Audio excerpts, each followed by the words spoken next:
Всем доброго времени суток. Девушка по имени Симона гуляла с подругой в национальном парке Крюгера в Южноафриканской республике, недалеко от которого она проживала. Под деревом она заметила крошечного бельчонка. Девушка взяла зверька на руки и хотела вернуть маме белки, но ее нигде не было видно. Зверек кричал и звал мать, но она так и не появилась. Она решила взять на себя заботу о брошенном бельчонке, хотя и не была уверена, что в таком возрасте он сможет выжить без материнского молока. Она назвала белочку Дингиджи.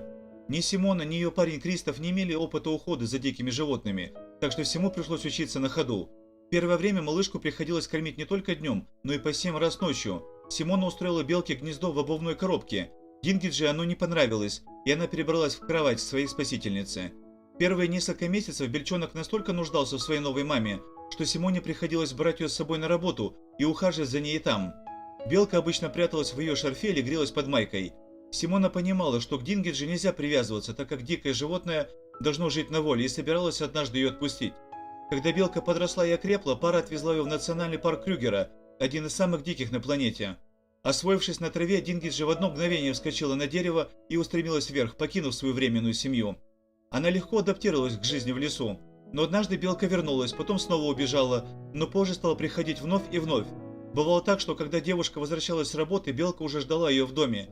А иногда, когда она шла домой, Дингиджи прыгала на нее с дерева. Уходя на работу, Симона оставляла окно открытым, чтобы белка могла возвращаться домой, когда ей захочется. Иногда, просыпаясь ночью, она обнаружила ее в своей постели. Через некоторое время Симона и Кристоф заметили, что у Дингиджи увеличился живот, и она набирает вес. Во время беременности Дингиджи оставалась в доме Симоны. Девушка заботилась о том, чтобы белка получила все, что ей нужно. Но, несмотря на все заботы, бельчонок родился мертвым. Видимо, для родов она была еще слишком молода. На следующий год Дингиджи снова забеременела. Она устроила несколько гнезд в доме и родила здоровую белочку. Дингиджи так доверяет Симоне, что позволяла брать своего детеныша на руки. «Я стала бабушкой», — смеясь говорила Симона. Когда малышка окрепла, Дингиджи снова ушла, оставив заботу о бельчонке на Симону и ее парня.